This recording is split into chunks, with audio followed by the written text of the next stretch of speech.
Yo, what's going on, everybody? Are we live right now, Santiago? Yeah, we're live right now. We are currently. live? Yes, Man. we are. All right, so I'm here with Santiago and Keith, and welcome to EOPcast. This is our first episode, right, fellas? Yep, our first introduction. Yeah. My first as well. Yeah, we're coming to you guys from the TV studio at Cal State East Bay. So we're really excited to get this going. So with that, I just want to throw it to you guys, whichever one wants to go first. So talk a little bit about your journey as a first-gen student. Can you share how you got here and what you feel you had to overcome to be a first-gen college student in your family? Well, for me, I'll start off. So, like how Will said, I'm Santiago. And, being like a first-generation college student, I feel like honored in a way, Because, like, kind of how you said, we're the first ones in our families to go to college. Yeah. We're the ones experiencing this new journey. But also with that, right, if we're the first ones, it's very difficult, right? My journey coming to college and just being a first gen has been kind of all over the place. Growing up, I grew up in Hayward, California, so down the hill from where our school's at. I grew up in like a lower income neighborhood. It was infested with gang violence and just homelessness. We had like a liquor store and a motel right down the street, so there was always crime going on there. Yeah. And there was a good amount of like a stint of time where I guess college wasn't really the vision, I never really thought I was going to go to college because a lot of the people around me never went to college. It just wasn't a concept that was, I guess, modeled for us. So, growing up, that was the model. Then things started to change. Like once I got to high school, I went to a charter school called Impact here in Hayward, and I met my academic counselors. There was one man in particular. His name was Brett Benson. He was the one that really started to put this idea in my head of like, where do you want to go to college? Like, what does that look like for you? And at this point, I never really had anybody ask me that, But Yeah. yeah. Yeah. What about you, Keith?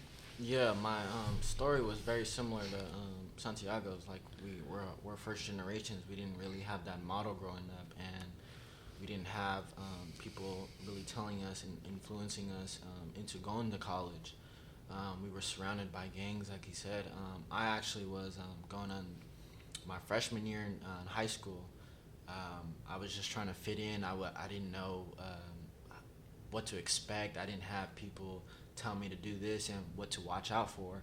I just went out there as like fresh meat, and the first thing that really like came to me was I seen these gangbangers and I thought I would fit into it, and I hung out with them for a little bit, and I kind of can tell like this is not like really the right path I should be going into. Then I had a teacher that really cared about me my freshman year, and she actually had told my mom about what I was doing, and my mom was like, damn, we need to get you out of this school, and my mom decided to go back to school and further her education, and Nice. She got us out of Stockton and got us into a better school, a better public school, and I was more surrounded by people who were like looking for their future education and kind of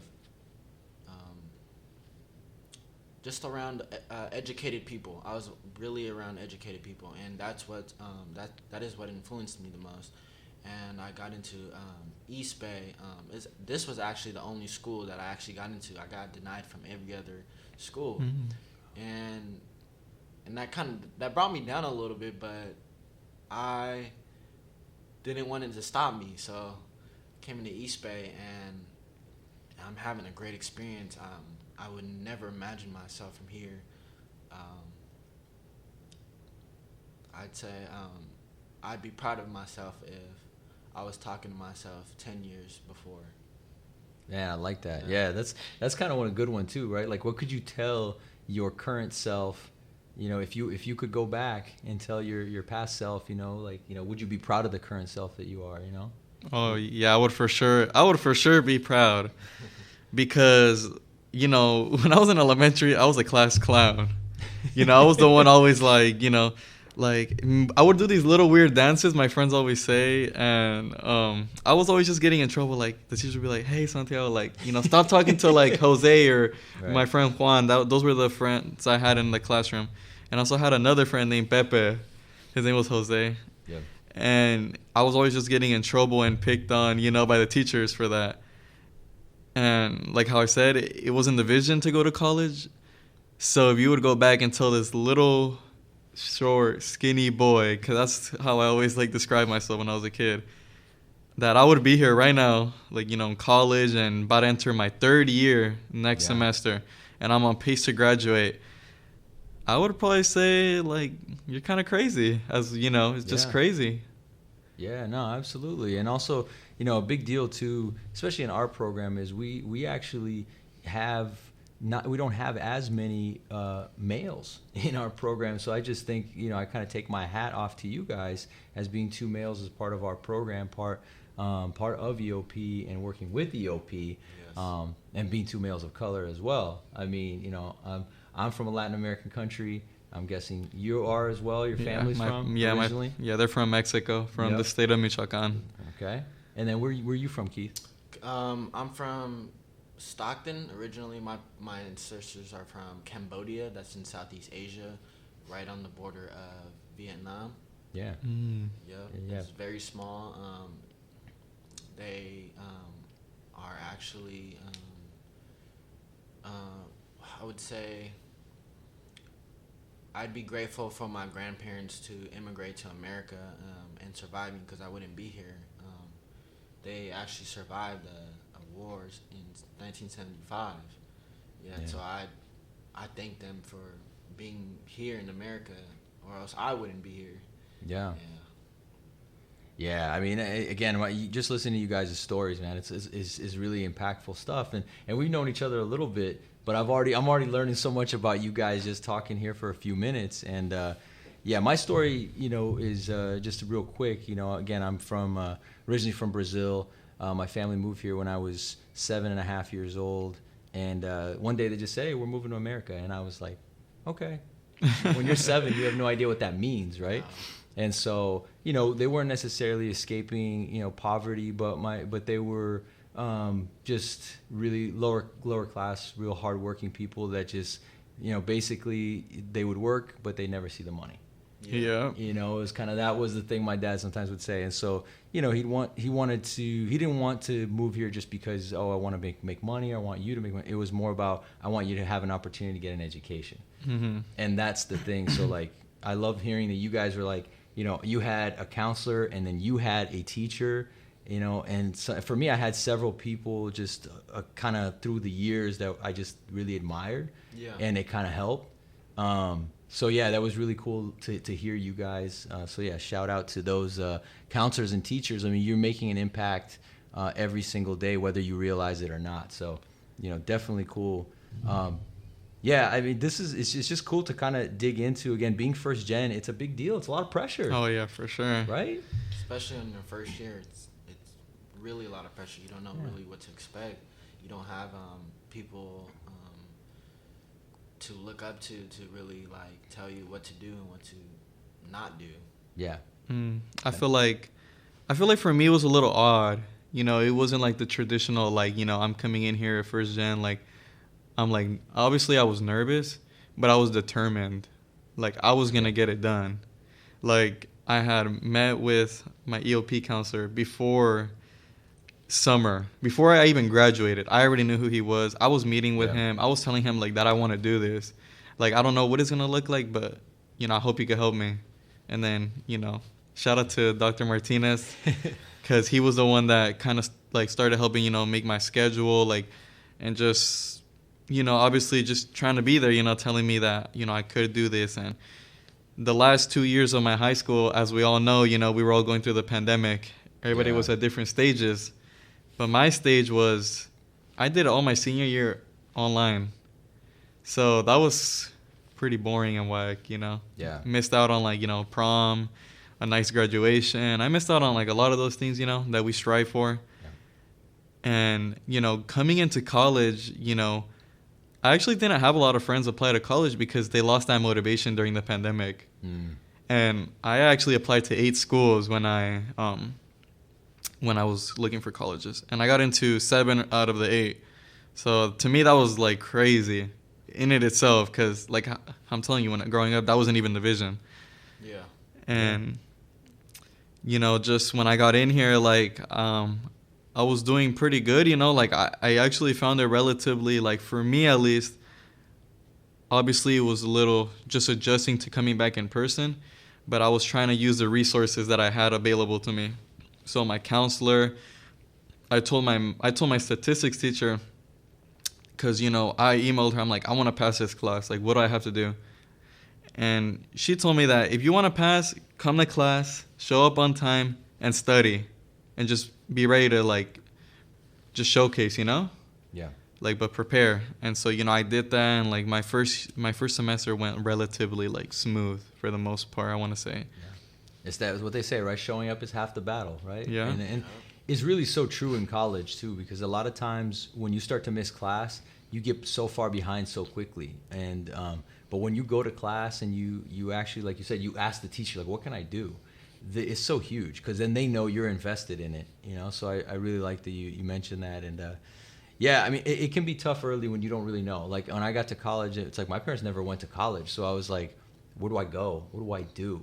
You know, like it was kind of like I had to kind of keep asking questions. And I wasn't nearly as social as you guys see me now. So like, you know, I wasn't that comfortable just going up and asking questions. So it was a struggle at first, but then you kind of get used, you get the rhythm of it. Yeah. Right? Like you kind of understand. And then again, like you said, you start making some friends, you start finding out where your resources are, and then it gets better. And it all becomes a habit. It all becomes a habit. Yeah. It all becomes about, this is so true, guys. It's about persistence, right? You know, not to be preachy right now, but it's just, it's crazy how much people don't realize that. Like if I could tell my 18-year-old self that, it'd be, hey, you know, it's just persist. You know, like do well, show up, do well, but persist. Mm-hmm. The moment that you're just like, I'm so bored, I don't want to go today, you know, or I just like, that class is horrible, I can't understand it, I don't like it. Just persist forward. Mm-hmm. You know, because it's going to pay off. It's going to go by fast, and it starts to pay off. But that's really cool. And I just think, you know, listening to you guys' stories, again, I'm really excited to get to do this because, you know, really this is about you guys. This is not about, you know, necessarily my story. My story's been told. Now we get to hear from we would still like to hear your story. Like, you know, we can still learn from you, you know? For sure. We're still young. I mean, you guys are the ones that have already been through it. So it's always good just getting that perspective from somebody who's been through it already. So you guys' stories, like, do matter, in my opinion. Yeah. Yeah, and I'm glad, like, you know, you brought up, you know, Dr. Martinez as your counselor. He's sitting down with you. So you're right. I do remember specific moments where a counselor would sit down with me and actually talk to me and say, break things down. Like, this is the class you're going to take, and this is why. Because too often, you know, there were counselors that just didn't do that, didn't take that time, didn't seem to want to really put in that time to do that. So, you know, and yeah, he's been in your shoes, right? Like he's first gen as well. And, you know, he's former alum of East Bay, EOP, the whole deal. And so like you, he's a peer mentor, you know? So like, I know what you're saying. Like you want to hear my story, and I'm glad to tell it in bits and pieces, but I can't wait to see like, this is who you are now and what you're going to be building as you go along. Cause this is what it's about, you guys. It's like you now teaching other students and bringing them so that they know, hey, your story is a lot like my story. You know, like you were talking about earlier, you know, like I used to kind of roll with maybe some gangs a little bit and do that kind of stuff. But this is why you don't have to do that. That's what you're going to be telling another student, right? Yep. So, you know, things like that.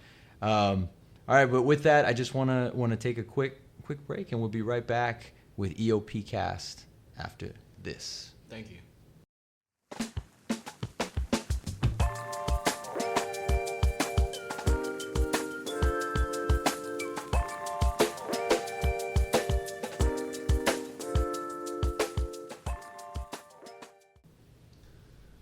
All right, so we're right back, and I just want to throw this one to Keith, because one thing that I get a lot from my students as a counselor is setting boundaries. It's really tough. It's a tough thing to do, is for students to be able to tell their parents or their friends, just really their employers that, hey, I need to study right now, or I need to prioritize my schoolwork over life events. So what do you do, Keith? Like, what are some of the things maybe that you are doing or have you done in the past?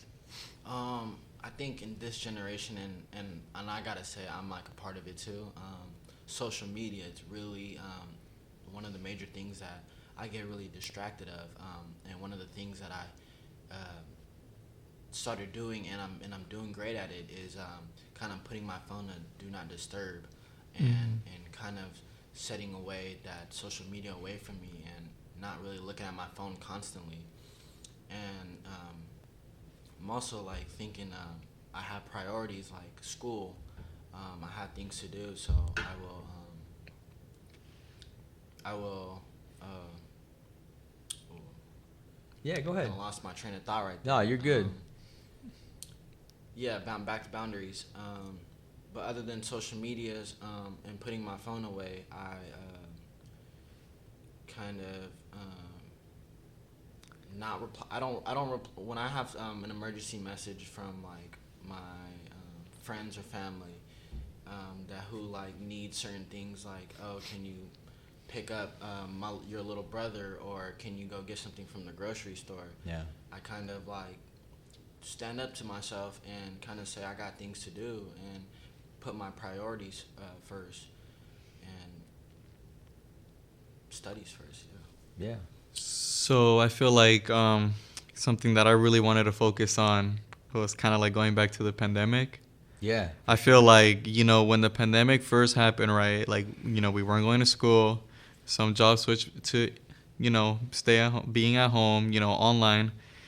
And for me, my kind of thing was, my mom really needed my help because my mom is not tech savvy. She came from, Mexico. None of that stuff existed. Nobody had access to none of that. So Zoom, online classes, Google Classroom, don't even tell her don't even ask her what that is because she's not going to know.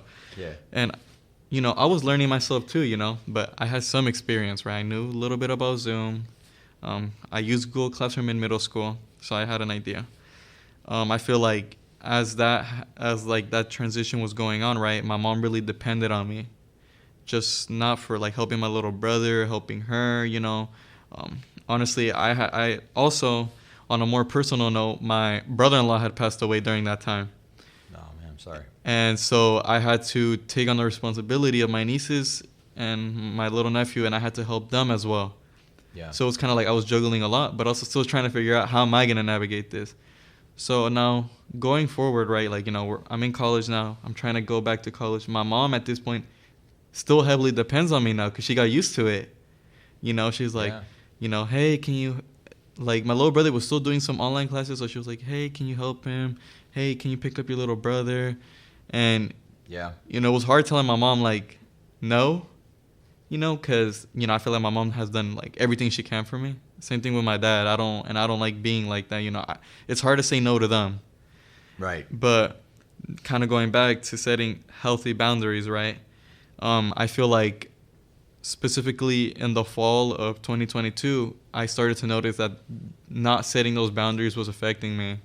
Yeah. Because my mom wanted me to do favors for her when I had classes online. And there was days where I would miss class or I would join in late. And when I would join in late, the lecture was in some pace that I had no idea. So at that point, I didn't want to listen. So I had to kind of start telling my mom, but I had to start telling my mom, like, hey, like, I care about you and you guys mean a lot to me, but, I can't, like, I'm fine with doing things for you and helping you, but there has to be a limit to some extent, like, you can't just, because sometimes she would just tell me to do things without really considering, like, my time. Yeah. And so I would tell her, like, just ask me, the worst I could say is no, right? That's the worst. Yeah. And if I say no, then, just know that I really tried. And that just goes with families, throughout like high school and stuff. And I wasn't like in a couple relationships, and I was in a relationship during like the pandemic.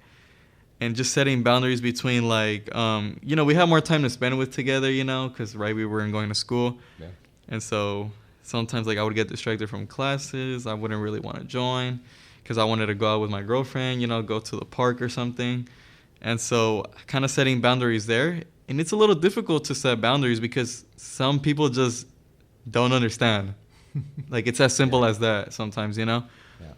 Because, and I feel like, and I always say, like, when it comes to setting boundaries, like, somebody really cares about you, family, friends, significant other, like, and you tell them, like, hey, I'm sorry, but I have to do this. Yeah. And it's school related. There shouldn't be anything wrong with that, Why is it that you should feel guilty? No, you shouldn't. Right? Because it's not like, you're doing something that you need to do, right? Like, Yeah. why should you feel guilty? Like, person who cares about you isn't going to be like, oh, you're a horrible person. Like, why can't you do it for me? Like, oh, you don't care about me. For sure. That just doesn't sound like a healthy individual to have in your life in general. No, it's really well said. I mean, and I'll just start there. I mean, I think if your friends don't understand when you need to go to school and you can't hang out, you need to study for a test, you got midterms, finals, if they can't wait for you and they don't want to really be your friend, then that's not really your friend to begin with. I feel like a real friend like understands like, hey, I'll hang out when I can, but right now I got that chem final. Mm-hmm. I got stats coming up. Like those things take time. The hardest thing though, I think I'm going back to what you guys are talking about, like parents, I think is really tough because as first gen, I think we all know like our parents don't know how much time it takes to do this stuff, in college. In high school, they think like, oh, it's going to be an hour, 2 hours of homework, and they're good. Yeah. And it's like, no, sometimes it's 3, 4, 5 hours. I got a paper that's 10 pages or 5-page paper even, but I got to do research too. Yeah. Right? It's okay to say no. It's I mean, I think like this is why I tell my students, it's not always easy, but you got to keep be open with your parents and show like, hey, this is the kind of work, like show them the syllabus, heck, if you need to go to your counselor. Sometimes I tell my students, hey, that's fine if you want to bring your parent on, it doesn't happen often, but I'm okay with telling your parent like, yeah, your kid really does need, your son or daughter really does need, 3 or 4 hours a night on this one class, so they may not be able to always help you on Tuesdays and Thursdays, but they might be able to help you on Fridays or something, So yeah. Yeah, kind of going off what you said, like I feel like in high school, right? You do get homework, but it's things you could relatively get done quickly if you just focus on it. But it's funny that you mentioned that because sometimes like I'm at home, right? Like I go to school, I go to class, right? I might go to the peer mentor, go to the EOP office, and then I have to go home, and my mom thinks like when I get home, like like I'm done. Like I'm done. Nope. But I go to the kitchen, open my computer, and I'm there for like the next 3 to 4 hours. And then my mom's like, you're still not done. Like, what are you doing? Yeah. Like, not in a bad way, but she's just like, what are you doing so much that you're on the computer? And I sometimes tell her like, oh, like if only. Sometimes I like to show my mom my assignments. Do it. Yeah. I do it because I like how that you mentioned that, because my mom she starts to get a headache from looking at these things. It's like, imagine, she said to your mom, like, if you get a headache, imagine if I have to do this. I got to turn this in. I got to get a good grade. So, yeah, it's tough. I mean, my dad used to be like, you should be doing 18, 19 units, and kind of stuff. And I'm like, Dad, do you realize how hard it is to do 15 units? Even, 12, 13? Depending on the semester is really hard. He's like, oh, take advantage. You have all this time. And I'm like, yes and no. I have that time, but I need time outside to do the papers, to do the work. Mm-hmm. And I mean, I'll just speak for myself, but like my reading level was never really great growing up. So for me, I sometimes have to reread things 2, 3, 4 times because I get easily distracted. So it used to take me a really long time to do homework sometimes, and so I had to work through it. What about you, Keith? What do you think? Like, is there? So I know you talked a little bit about it, but is there maybe one takeaway you feel like, how can you approach that discussion with your mom and your dad or your guardian? Like, how can you phrase it, or what can you show them to say, hey, this is really hard? Well, I think the first step is being open to them. Yeah. Telling them, having them understand what you are going through. because sometimes they may not just understand. They have never gone through the experience I'm going through right now. And so Yeah. I wouldn't show them anything. I necessarily would just tell them, like, I have class, I have homework, I have to study, and I have to study for exams, quizzes, midterms, and they just for me, my parents end up understanding. They know how hard school can be sometimes. Yeah. Yeah.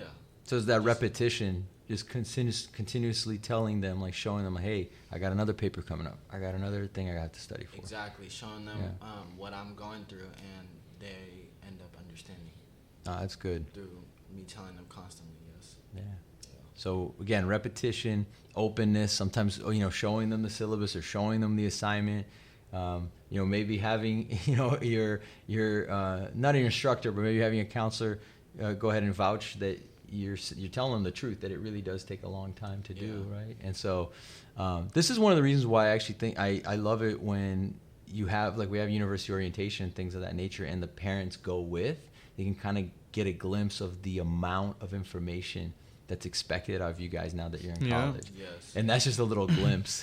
So I think it's great. I remember when I would always go on like those trips, to schools and stuff, like just different CSUs, a couple UCs, like, honestly, I don't even think I ever remembered what they told me, because it's way too much.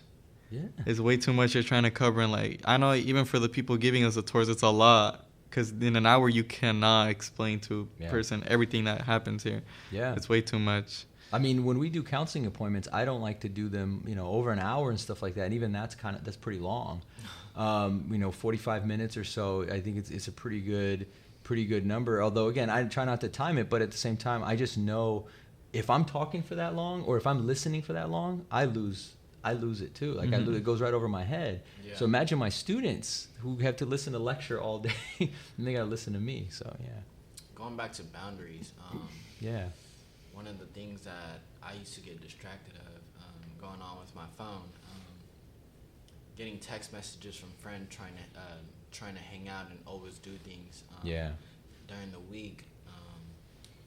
And one of the things I would do is I would not reply.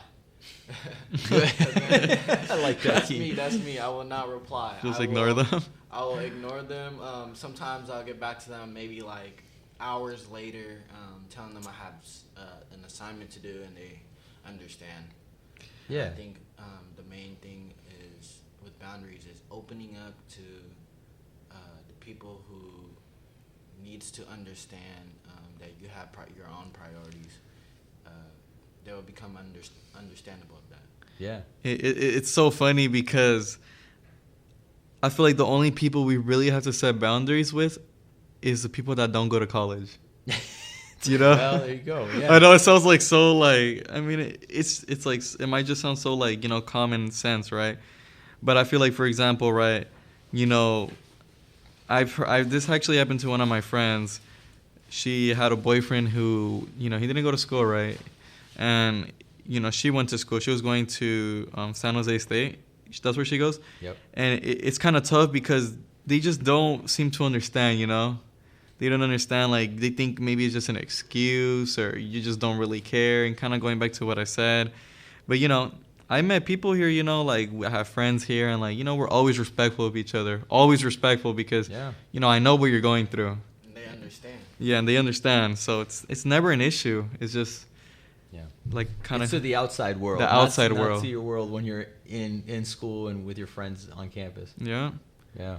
That's funny that you brought that up. Absolutely. Yeah. I mean, I think we can keep going because this is such a good conversation, and I think that, and we will keep going. So we plan to have a lot more episodes like this where we talk about real student issues. We want to make sure that we're going to bring in guests. We're going to bring in people to talk about their experiences and what helps them. But I think for now, I think we're pretty good. Anybody want to have any final thoughts real quick? How do you feel? I feel like my final thoughts is, like, I just hope, like, that throughout these podcasts, right, like, whoever the audience is, you know, parents, students, because even parents could listen to these, right? So, they could absolutely. hear us say our stories, and they might be like, wow, my student's the first generation, and Yeah. if that student is going through that, I wonder what my student is going through. And I just hope, like, you know, parents, students, you guys could relate to this, or it resonates with you, and you take away something from it, most importantly. Yeah. And yeah, that's my takeaway, or that's what I want you guys to take away. Yeah. Well said. That's well said, Santiago. That's well said. Yeah. Very well said. I agree, Very well Keith. said. I don't think I had nothing to say after that, but just to keep going. As a first generation, if you're listening, just keep going. Yeah. Well, thank you guys. Thank you so much for joining me. For Keith, for Santiago, and I'm Will. Take care, everybody.